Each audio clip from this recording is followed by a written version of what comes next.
Hello, and welcome to the channel. If you're here, chances are you're getting ready for a first date and want to make sure it goes as smoothly as possible. That's a great goal, and you've come to the right place.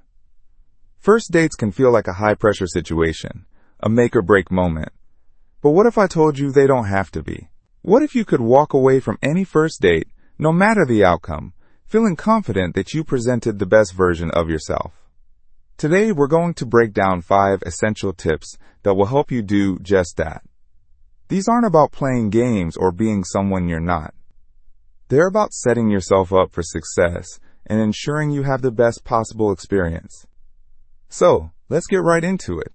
Let's start with something you have complete control over: your appearance. First impressions are powerful, and how you present yourself speaks volumes before you even say a word. When I say dress well, I'm not suggesting you go out and buy a whole new wardrobe or try to guess her personal style. In fact, doing that can backfire. Imagine you show up in an outfit you think she'll love, but it's not you. If you get a second date, she's going to notice the inconsistency, and it might seem like you are putting on an act. The key is to be yourself, but elevated. Think of it as the best, most put-together version of your own personal style. Of course, the venue plays a huge role in what you should wear. A casual weekend coffee date calls for something different than evening cocktails at a trendy bar. If you're meeting for coffee, a clean pair of jeans, stylish sneakers, and a well-fitting shirt is a great look. It's relaxed but shows you care. If you're meeting for drinks after work, maybe you opt for something a bit more business casual. The goal is to match the environment. You don't want to look like you tried too hard, so showing up in a 3-piece suit is probably overkill unless you're headed to a black tie event, which, let's be honest, is a pretty intense choice for a first meeting. On the flip side, you definitely don't want to look like you just rolled out of bed. A wrinkled shirt or stained clothes can send the message that you don't value her time or the date itself. It's a subtle turnoff that can be easily avoided. Remember, it's not about being the best-looking guy in the room. It's about showing respect for her and for yourself by putting in that little bit of extra effort. Now that you've got your outfit sorted, let's talk about where you're actually going. The location of your date is incredibly important, as it sets the tone for the entire experience. Your choice will depend on a lot of factors, like where you live and the time of year. Someone in a warm, sunny climate will have different options than someone in a city with cold winters. The most important rule is to pick a place that allows for conversation. You want to get to know her, and she wants to get to know you. That's the whole point of a first date.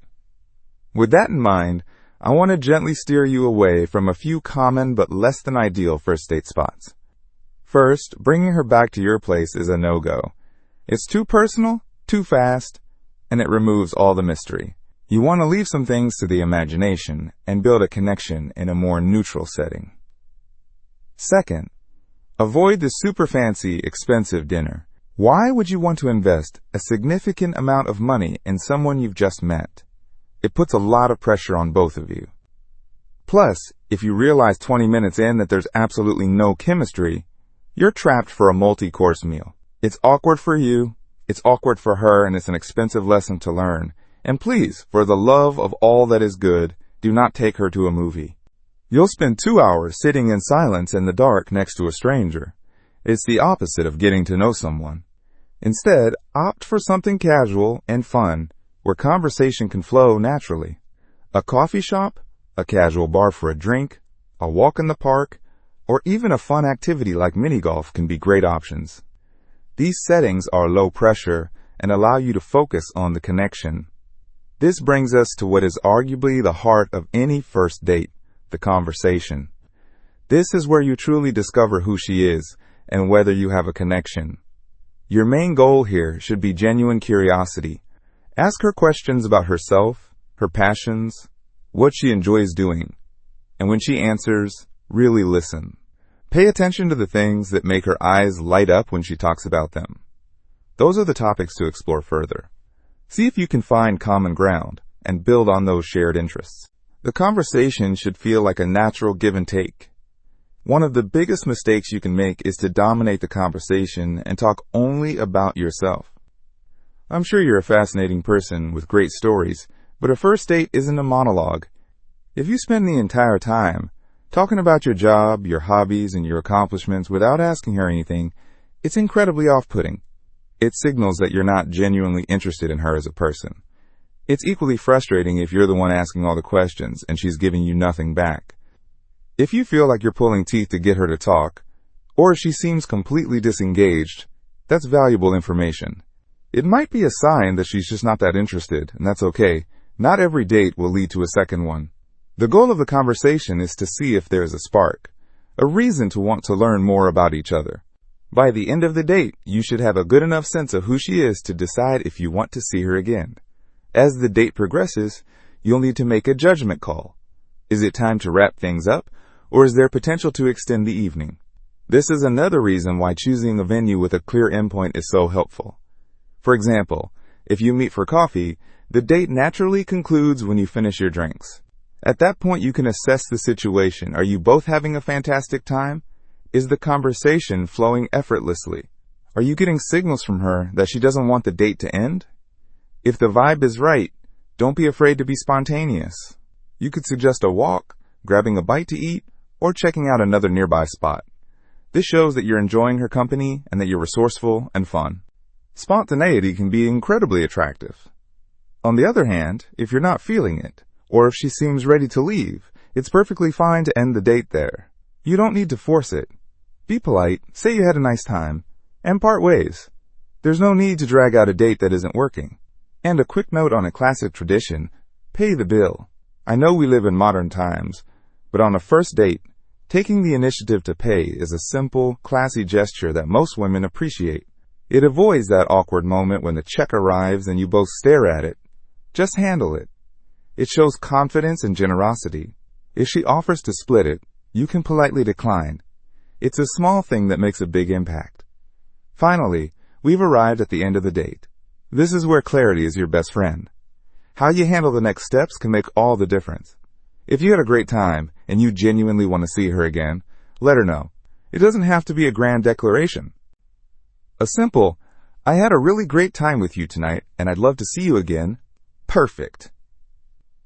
It's direct, confident, and leaves her feeling good about the connection you made. It removes the guesswork and the anxiety that can often follow a first date. Now, let's talk about the post-date text. This is something that people tend to overthink, but it's actually quite simple. If you enjoyed the date, send her a text later that evening or the next day. Something like, hey, I had a great time with you tonight. It was lovely meeting you, is all you need. It reinforces your interest and opens the door for further conversation. It also saves her from the stress of wondering if you're interested or if she should text you first. Confidence is attractive, and taking the lead in a respectful way is a very confident move. If she responds with similar enthusiasm, you can feel good about suggesting a second date. You don't want to seem overly eager or completely free 24/7, as that can sometimes come across as a bit much. A good approach is something like, I'm not sure what your week looks like, but I'd love to take you out again soon. This shows your interest while still being respectful of her time. On the flip side, if you know you don't want a second date, be honest but kind. You don't need to ghost her. You also don't need to give her false hope by saying you'll call when you have no intention of doing so. A simple, polite parting is all that's needed. Being clear and respectful is always the right move, no matter the outcome. So there you have it, 5 tips to help you navigate the world of first dates with confidence. By dressing like the best version of yourself, picking the right location, engaging in genuine conversation, knowing when to extend or end the date, and being clear about your intentions, you're setting yourself up for a positive experience. Remember, the goal isn't to impress every single person you go out with. It's about finding a genuine connection, and that starts with being your authentic, confident self. Thanks so much for watching.